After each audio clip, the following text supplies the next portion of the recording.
remember, my darling. A child's duty is to be honest, cheerful, and obedient. Do I have to obey him, Mama? He is not my real papa. Hush, my dear. You must obey Mr. Lash. I myself have vowed to love, honor, and obey him. But he is cruel. He makes you cry. The truth, from the lips of my own little girl. How could I have consented, in a moment of weakness, to marry Mr. Lash? Well, you shouldn't have done it. Hark! It is he. It is Mr. Lash. Oh, Mama, I am afraid. Do not be afraid. So.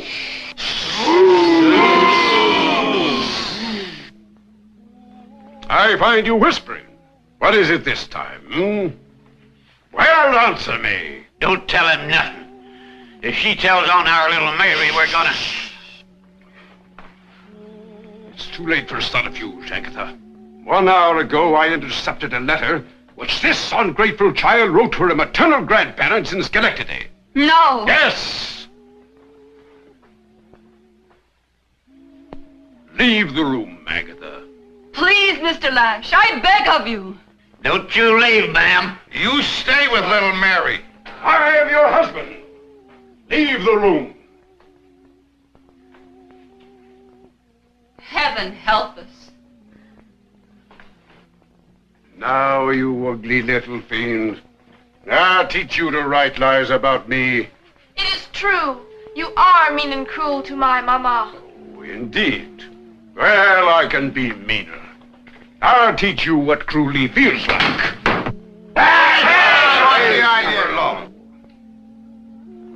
You have presumed to sneer at me. You have dared to write your maternal grandparents in Schenectady that I am a secret drunkard. You have spied upon me, you ungrateful child. Let me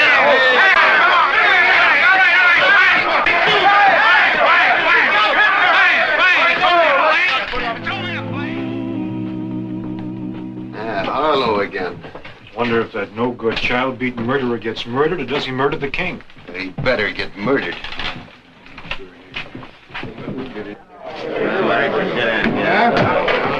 Hi, White. Hi, Marshal. All right, hold it down, hold it down. Good evening, ladies and gentlemen. Last night, some of you folks out there in the audience took the play too seriously.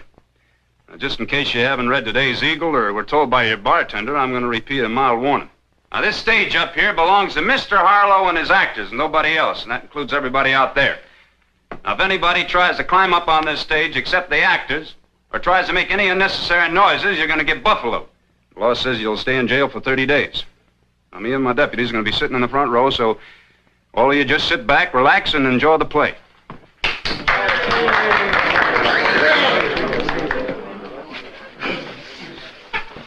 And now,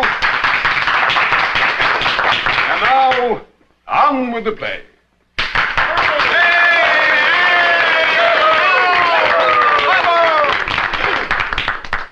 6,000 men approached to seize my castle and my kingdom.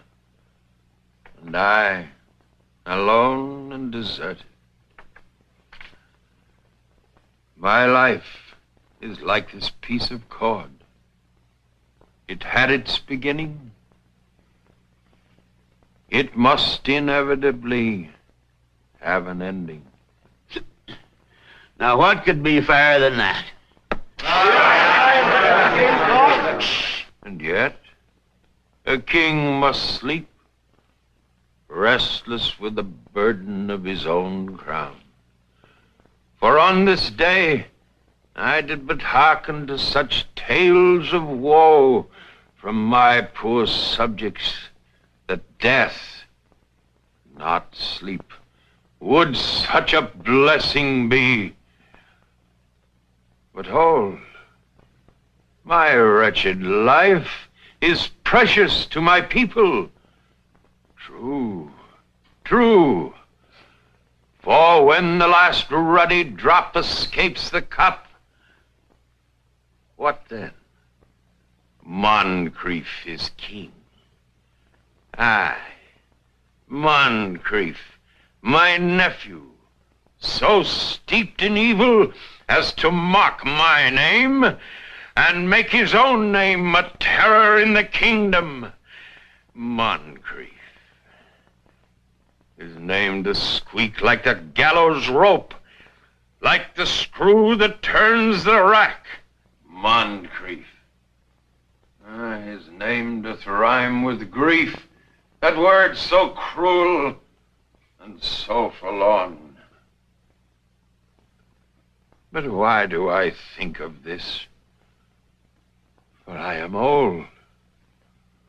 'Tis far better to dodder and to drowse and to sleep. Now, don't you go to sleep, King. No, Harlow's coming to dry gulch you. Why don't we beat him to the job? Beat him. Get on, get him now. He snores. The old fool snores. And this his last farewell to life. No battle cry, no gallant jest, not even a seemly prayer. 'Tis well. For what is left of this life, I mean to nudge across the sticks with a bare bodkin. Hey, King, wake up! Wake up, wake up. Come on, wake up! Wake up. Snore by night, a toothless cackle by day. Ears lie cold in the very blood of him. Too long the frost has gathered on his beating heart. It labors feebly now in a sheet of ice. Well, old man, thou art mostly dead. Quiet, quiet. If you people continue to act like this, we'll never have a theater in Wichita. It's no use. We'll have to give them their money back again tonight. Mr. Harlow, I know who's buying this now. We'll talk about it later. Well, at least two are going to jail. Come on.